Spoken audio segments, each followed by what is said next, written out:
иман келтірген адамдардың барлығы бірін-бірімен ағайын туысқан. Расында намаз адамды арсыздықтан, жамандықтан тыяды. Біз Құран Кәрімді оқуымыз керек, оны түсінуіміз керек, және соны өмірімізге сіңдіруіміз керек. Дін мен тіршілік ешқашан бөлінген емес. Біздің тіршілігімізде құлшылық, біздің намазымызда құлшылық. Ата-ана бұл жәннаттың қақ ортасындағы қақпасы. Қаласаң оны ұстап қал, қорғап қал, қаласаң оны жібересің. Елін және жерін қорғау әрбір перзенттің отан алдындағы борышы, парызы болып саналады.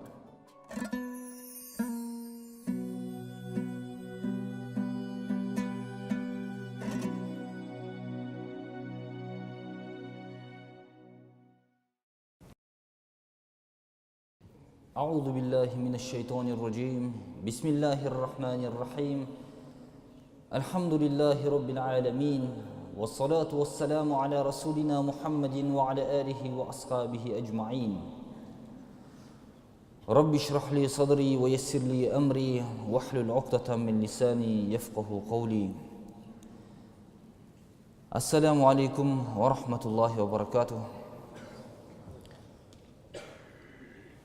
Бүгінгі тақырыбымыз нәпсінің тәрбиелеу жайында, нәпсінің тәрбиесі. Ислам дініміз кез келген нәрсеге үкімін шығарып, кез келген нәрсенің дұрысы қалай болатындығын қойып берген.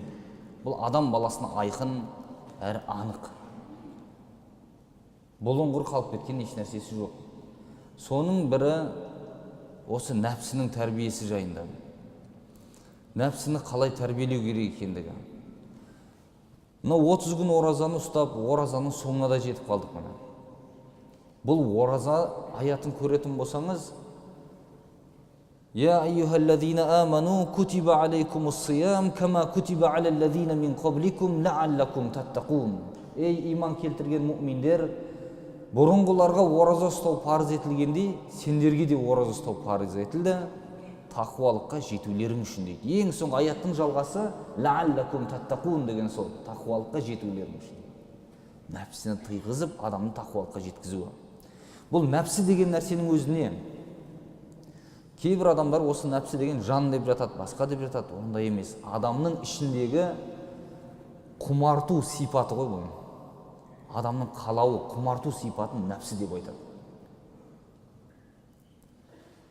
Ал Алла тағала осы нәпсіні тыю үшін адамға әдейі ақыл берген. Нәпсіні тыю дегені толықтай тыйып тастау емес, тәрбиелеп отыру, шектеп ұстап отыру. Сонда барып нәпсінің тәрбиеленетіндігі.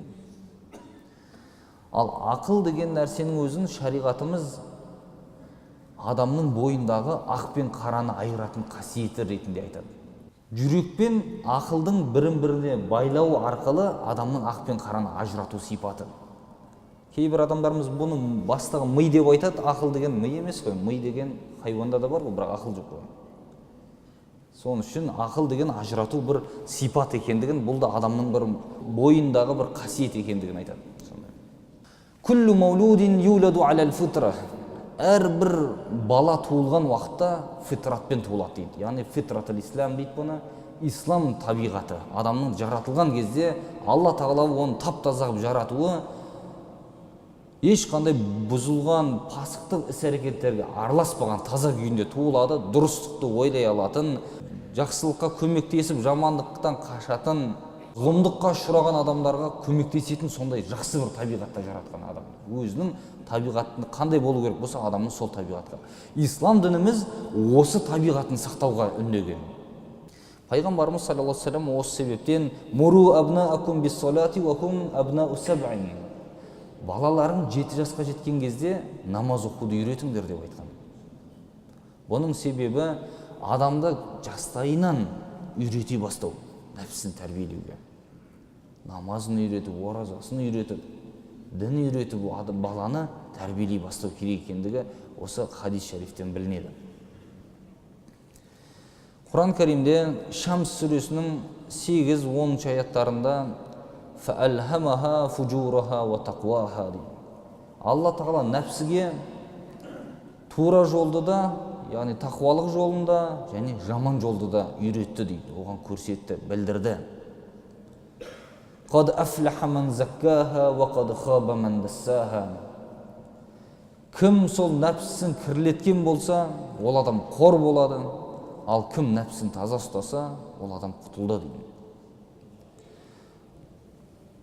Адам баласы дүние тіршілігінде осы нәпсісін таза ұстауға әмір етілуінің себебі де осы. Ертең ақыретте қор болатындығынан. Нәпсі кірлеген адам ертең Алланың алдында қор болатындығынан. Соның үшін Құран Карим бізде адам баласына 3 түрлі нәпсінің бар екендігін түсіндіреді. Бұл Құран Каримде анық ашық айтылған аяттар. Оның біріншісі Юсуф сүресінде Юсуф пайғамбардың тілімен айтылады. وَمَا أُبَرِّئُ النَّفْسِ إِنَّ النَّفْسَ لَأَمَّارَةٌ بِالسُّوءِ. Мен нәпсімді ақтамаймын. Расында нәпсі жамандыққа бұйырады дейді. Нәпсінің өз еркіне беретін болса, адамның нәпсі оны тек қана ұрындырады. Жамандыққа әмір етуші, әммаратун биссу деген жамандыққа әмір етуші, жамандыққа үндеуші, ұрындырғыш адамдар. Көресіз қаншама адамдар нәпсісіне берілгендіктің себебінен құрғандықтарын, тіпті өзінің кім екенін ұмытып кететін шамаға дейін барады. Ғалымдарымыз түсіндіреді, бұл ұрындырғыш нәпсі деген не нәрсе деген кезде жақсылықты ойламайтын. Нәпсінің өз еркіне берсе, ешқандай тағат, ғибадат, құлшылық дегенге қарай, жақсылық жасау дегенге қарай бұрылмайды. Тек қана ішсем, жесем, қызық қусам, сол нәрсенің соңында жүру бұл нәпсіге ерген адам. Толығымен. Бұл нәпсі көбінесе ғалымдарымыздың пікірі бойынша кәпір адамның, Құдайға сенбейтін адамның нәпсі деп айтқан. Әммаратун биссу дейді, жамандыққа үндеуіш үнемі. Жамандыққа талпындырып, жамандыққа ұрындырып отыратын адамдар. Екінші түрі нәпсін айтады, бұл Қиямет сүресіндегі «Вала уқсиму бин нафсил лауамах» дейді. Адамды өзін-өз сынайтын сыншыл нәпсімен ант етемін деп айтқан Құранда. Сыншыл нәпсі дейді, немесе өзін-өз кінәлағыш, айыптағыш нәпсі деген сөз. Бұл мұсылман адамның нәпсі. Қарапайым бір мысал, бір нәрсені адам бүлдіріп қоятын болсаңыз, кейде өзін-өз адам кінәлайды, байқасаңыз. Неге осыны осылай істедім? Жасамау керек еді деп. Немесе бір нәрсен күнә екен біле тұра егер бір адам істейтін болса, нәпсіге беріліп, артынан өзін-өзі кінәлау, бұл мұсылманшылықтың белгісі негізі. Сахабилерден риваят келтіріледі осы нәрсеге. Хазірет Омардан былай деп риваят келгендігі бар. Шынайы мұсылман адам әрбір істеген ісінде өзін сынап отырады дейді. Тамақ жеген болса да, осы тамақ жеу арқылы менің мақсатым не еді? Не нәрсені қаладым? Бір істі істеген болса, осы істен не нәрсе қаладым мен деп, адам өзін-өзі есепке алып отыруы үнемі. Өз-өзіне сын айтып отыруы да осы нәпсінің түріне кіреді. Мұсылман адамның ісі деген. Ал енді істеген ісіне өкінбейтін, қайта өзінің істеген ісін мақұл көріп, менікі дұрыс еді деген сияқты өзін-өзі ақтап шығатын адам, бұл нәпсін тәрбиелеуші адам емес. Өйткені қалаған нәрсесін істеді және сол ісіне өкінбейді да. Дұрыс емес екенін білсе де өкінбейтін адамдар бар. Бұның баршасы не екен? Нәпсіні тәрбиелей алмайтын, өзіне өз мән бермейтін адам екендігін көрсетеді. Хасибу анфусакум қабла ан тухасабу. Есепке тартылмастан бұрын өздерін есепке тартыңдар дейді. Есепке алыңдар өздеріңді дейді. Бір адам егер өзінің өмірін күнделікті не істеп жатырмын, қандай іс істедім, бүгіндікке қандай жақсылығым болды, қаншалықты жамандығым болды деп есепке алып отырған адам, бұл ақылды адамның ісі. Ақылмен жүрегін бірін-біріне байлағандығының дәлелі. Сөйтіп, өзінен есебін алғандықтан, нәпсінің азғыруынан құтылатындығы, өзін-өз тәрбиелей алатындығының дәлелі болады осыдан. Ал енді үшінші түрлі нәпсіні береді, бұл нафсул мутмаинна дейді. Орныққан нәпсі дейді. Еш нәрсеге бұлжымайтын. Адамның кемелденген нәпсі. Пайғамбарымыз саллаллаху алейхи вассаламның алдында осы аят оқылады. Сахабилермен отырған кезде бір сахаби келіп алдына келіп оқып береді. Яғни, я айятухан нафсул мутмаинна, ей орныққан нәпсі, ирджи иля раббики радиятан мардия, сен Раббыңа разы болған күйде, Раббың да саған разы болған күйде қайт артқа. Фадхули фи ибади вадхули джаннати, салихалы құлдарымның арасына қосыл, және жәннатыма кір деген аятты оқиды. Сонда Хазірет Абу Бакр не деген керемет аят оқыдың деп таңғалады. Сонда пайғамбарымыз саллаллаху алейхи вассалам сен де осылардың бірісің дейді. Бұл әрбір адамға айтылған сөз дейді. Нәпсі орнығу үшін. Ал енді адам өзінің нәпсін өзі тәрбиелей алмайтын болса, өте қиын жағдай. Өйткені өзіне өзі есеп бере алмайды. Өзін өзі есепке алмаған адам, жақсылығы мен жамандығын есептей алмаған адам, оны ешкім тура жолға сала алмайды. Өйткені ойланбайды деген сөз. Өзінің кінәсін, қатесін мойындамайды деген сөз. Міне нәпсінің осы үш түрін айту арқылы шариғатымыз әр адам өзіне есеп беріп осы үш нәпсіге салсын деген, мен қайсысында жүрмін деп. Әуелгіде біріншіде айтылған адамды ұрындырғыш нәпсі деген бұл хайуанда да болатын нәпсі. Яғни нәпсі деген нәрсе жалпы хайуанда бар ғой. Ішсе, жесе, тып-тыныш барып бір жерде жатса, бір қораның бір бұрышында хайуан бол, он кісі ол дерді. Жайылымына жайылып келіп, адам баласы ондай болмау керек. Көп адамдар өзін-өзі тәрбиелеуге, немесе бала шағасының тәрбиесіне ешқандай мән бермейді. Я болмаса қоғам қандай болып бара жатыр? Ең болмаса менің қолымнан келетін дұға ғой, дұға жасайын да демейді адам. Қарнымыз тоқ, айлық жүріп жатыр, тыныш жүре берейік деген сияқты. Бұл хайуани сипат деген, адамның сипат емес. Ал жаңағы екінші түріне кіргізгеніміз айыптағыш нәпсі, бұл мұсылмандардың көпшілігінде болатын түрі. Өйткені мұсылман адам нәпсісіне берілмейді деп айта алмаймыз. Бір нәрсе білдірмейді, таза жүреді деп айта алмаймыз. Адам болғаннан кейін адам өзі бойында кемшілігі бар жаратылыс. Біз неге Алла тағаланы дәріптеген уақытта субханалла, субханалла деп намаздан кейін тәсбih тартамыз? Бұл деген сөз Аллада кемшілік жоқ деген сөз. Субханалла деген Аллада кемшілік жоқ. Алла пәк, кез келген түрлі кемшіліктерден таза деген сөз. Алланы ғана біз кемшілік жоқ деп дәріптейміз. Ал адам баласы өзінің бойында кемшілігі болғандықтан сол нәрсесіне истиғфар айтып өзін өзі тәрбиелеу керек. Намазымыз, мына ұстаған 30 күн оразамыз, бұның баршасы адамның тәрбиесі үшін, нәпсін тазалау үшін еді, кемшілігін мойындай алу үшін еді. Намаз туралы айтылған аятта инна салата танха анил фахшаи вал мункар, намаз арсыздықтан және Алла тағалаға қарсы келуден тыяды деген. Кімде-кім намаз оқып жүріп бұл істерден тыйылмайтын болса, олардың үкімі не деген? Оның намаз болып жатқан жоқ деген. Өйткені есеп бере алмайды. Оқыған намазын беріліп оқи алмағандығы нәпсін тазарта алмағандығы дейді. Ал бірақ намаз енді болды, бірден бола салатын нәрсе емес, уақытпен келетін нәрсе. Намазын оқып жүріп, оразасын ұстап жүріп, адам өзін өзі тәрбиелей бастайды. Есеп беру деген нәрсе сонда басталады.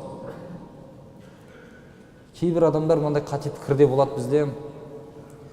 Өзі намаз оқымайды, мешітке барып жүрген адамдар енді істеп жүрген күнәсі көп, талай нәрсені бүлдірген, содан кейін мешітке барып жүрген күнәм кешірілсін деген сияқты пікірде болатын адамдар бар. Оны естіген бізді құлақпен, осылай айтып жатқандықтар. 5 уақыт намазды пайғамбарымыз да оқыған, саллаллаху алейхи вассалам. Жүрегі таза болған Алланың елшісі. Ал күнәһар адам бұған одан да бетер мұқтаж. Қайта нәпілдермен қосып оқу керек уақытта, не дейді, басқа адамды, намаз оқып жүрген адамды отырып кінәлаймыз. Оның істеген істері бар еді, кезінде мынандай, соған жарылқауын тілеп жүрген ғой деп, адамдар басқа пікірге кетеді. Бұл шайтанның азғыруына берілуі. Хазіреті Омардан келеді риуаят, кімде-кім Алладан өзге маған бір жақын дос бар деп айтатын болса, ол адам Алла тағаланы танымағандығы дейді. Ал кімде кім менің нәпсімнен артық мына адам маған дұшпан дейтін болса, ол да өзін өзі танымағандығы дейді. Нәпсін тәрбиелеу өте қиын. Бұл діни түсініктен бөлек мына күнде қарапайым нәрсеге алайықшы. Оңай түсінікті болу үшін адамның нәпсімен күресу деген мынандай нәрсе. Пайғамбарымыз саллаллаху алейхи вассалам Табук деген соғысқа барып қайтып келген уақытта кіші джихадтан үлкен джихадқа келдік деген. Табук сапары деген соншалықты ұзақ жолға шығып, күннің ыстығында барып соғысып келген еді, оны кіші деп есептеді, қайтып келгеннен кейін нәпсімен күресуді үлкен джихад деп айтты. Мысалға дейік, ішіңізде сараңдық деген қасиетіңіз бар дейік. Бергіңіз келмейді қолыңыздағы бар нәрсені. Соны осы сараңдықты қояйын деп талпынып көріңізші, қаншалықты еңбек керек екенін көреді көзіңіз. Я болмаса адамның ішіндегі сипаттарының бірі тәкаппарлық деген нәрсе, қызғаншақтық деген нәрсе. Жеңіп көріңіз қандай екенін көресіз нәпсімен күресу деген. Міне осы нәрсені тәрбиелеу бұл мұсылман адамның ісі. Өзін өзі кінәлау арқылы болады. Мына нәрсені істемеймін деп едім, тағы да істедім ғой деп адам баласы өзін өзі қайта-қайта жазғыру арқылы, кінәлау арқылы өзін өзі тәрбиелеуі. Өйткені өзінің қателігін біліп, өзін өзі жазғырған сайын адам нәпсі тәрбиелене бастайды. Болашақтағы қателіктерін жасап қоймас үшін қателіктерді сол нәрсеге дұрыс бағыт алуына себепші болады. Сол арқылы нафсул мутмаиннаға жетеді. Үлкен орныққан нәпсі деген осы, сол орныққанына жету үшін, толықтай кемелденген нәпсіге жету үшін осы нәрселер алдын ала керекті. Сонда ғана адам өзіне өзі есеп бере алған уақытта күнәлі істерден де аулақ болады. Және күнәсінің бар екендігін мойындай отырып адам тәубесіне келеді. Әйтпесе адам баласы нәпсіге берілетін болса, өзін өзі есепке алу былай тұрсын, өзінің істеген ісін жөн деп есептейтін адамды көресіз. Кейбір адамдар болады, ақиқатты, табиғаты бұзылмаған адамдар болады кейбір. Мойындайды шынында, менікі дұрыс емес қой, мынау айтылып жатқан нәрсе дұрыс қой, немесе бұның дұрысы былай деген кезде мойындап, осылай екен-ау деп мойындайтын адам болады. Мойындамайтын да адам болады. Бұл екеуі тең болмайды бірін-біріне. Әр адам, міне көрдіңіз, әйел адам болсын, ер адам болсын, өзінің нәпсін тәрбиелеуге тырысу керек. Айтылған уақытта сонда қабылдай алады. Кейбір кісілер болады, үлкен жоғарғы қызметте істеп жүрген кісілер, менің қызметім жоғары деген сияқты маған намаз оқуға болмайды, немесе жаңағы Алла Тағала сенуге болмайды деген сияқты түсінікке кететін адамдар бар. Өйткені өзі бір кемелдікке жетіп қойған, енді мен тек қана басқаны тәрбиелеуім керек деген сияқты пікірге барған. Шайтанның азғыруына ерген деген сөз болған. Өйткені әрбір мұсылман адам, әрбір жаратылған пенде Алланың құлы. Өзінің кемшілігін мойындап, Алла Тағаладан жәрдемін сұрау керек. Кеше жоқтан Алла Тағала сізді бар еткен болса, бүгін ертең жоққа жіберу оп-оңай. Алла Тағаланың құдіреті жетеді. Тіпті кейбір адамдар болады, намаз туралы айтылған уақытта бұл жақсы бір не ғой дейді жаңағы, денсаулықты шынықтыру үшін физаретка деп қабылдайды. Күнделікті 5 рет оқиды, бүйтеді, сөйтеді. Ол адам құлшылық деп есептеп отырған жоқ. Немесе Құдайға сенімі аз болып отыр. Намазды құлшылық деп есептей алмай отыр. Алла Тағаланың әмірі солай екендігін түсіне алмайды. Бұл нәрселердің бәрін пікірді өзіне өзі есеп беру арқылы өзінен есеп ал, мен кіммін, не үшін жүрмін бұл дүниеде? Ертең өлгеннен кейін қайда барам, Алла Тағаланың алдында есеп берем ғой бұл нәрседе деп адам өзін өзі тәрбиелеу керек дүниеде. Сол нәрсе арқылы болады. Міне Рамазан айы сон үшін берекелі ай. Аузы адамның ораза болады. Аш адамның жағдайын түсінеді қандай болатындығын. Сол Рамазан айында күндіз оразамен, түнде тарауық намаз оқу арқылы құлшылықпен өткізіп жатқандығы үшін түнін адамның жүрегіне иман ұялайды. Оңын солын ойлай бастайды, есеп береді өзіне өзі. Міне сол арқылы бір ай осындай өзін өзі тәрбиелеп жүрген адам сол нәрсені арға жалғастырып алып кетеді. Көпшілік адам алып кетеді. Тахаджуд намаз оқып көрмеген адам осы оразадан бастап алып кетеді. Қаншама адамды көзімізде көрді. Жаңадан бастағандығын содан жалғастырып алып кеткендігін. Намаз оқымай жүрген қаншама адам бар, Рамазан айынан кейін намазын бастап кеткендігі. Ондай адамдар болады, намаз оқымайды, тек ораза ұстап жүрген адамдар болады жыл сайын. Бірақ оразамен қосып, ораза келген кезде намазға тұрып, тараух намазына тұру арқылы содан кейін арға жалғастырып алып кетеді. Оның баршасы нәпсін тәрбиелеу деген сөз. Рамазан айының берекесі осы. Ауыз біршілік болған жерде, көптеп ауызашарларда, намазда, уағызда көп бір ай бойы жүрген адам, осы зекет деген нәрсені қай уақытта беріледі осы деп өзі сұрай бастайды. Көрсеңіз, кімге берілгені жөнде? Адамның жүрегіне иман ұялағандығы бұл. Міне сол нәрседен айырылып қалмау керек. Бір ай ұстадым, енді бір айдан кейін, енді 11 ай бойы деп, жаңағы ораза емес, Рамазан айы емес деп адам қайтадан шектен шықпау керек. Сол бір ай жалғастырған нәрсесін жалғастырып алып кету керек. Міне сонда ғана адамның нәпсі тәрбиеленеді. Сол нәпсіні тізгіндеп ұстап отыру соны үшін керек. Өзін өзі тани алған адам, ол Раббысын таниды міндетті түрде. Біздің құрайтын жеріміз адам өзін өзі тани алмауы, өзіне өзі есеп бере алмауы. Ал бізді жаратқан Алла Тағала бізді өзімізден жақсы таниды, кімнің кім екендігін. Алла Тағала неге бізді тозақпен қорқытты, тозақта неге от екендігін алаулаған, соны айтып бізді қорқытты. Ертең мынандай күнәлі істер істеген адам тозаққа түседі. Өйткені адам баласының табиғаты оттан қатты қорқады. Басқа оттан қатты қорқады. Алла Тағала осы айтқан уағызымызға баршамыздың амал етуімізді нәсіп етсін. Ниеттеріңіз қабыл, мұраттарыңыз асыл болсын. Субханакаллахумма бихамдик, ашхаду ан ла илаха илля анта, астағфирука ва атубу илейк.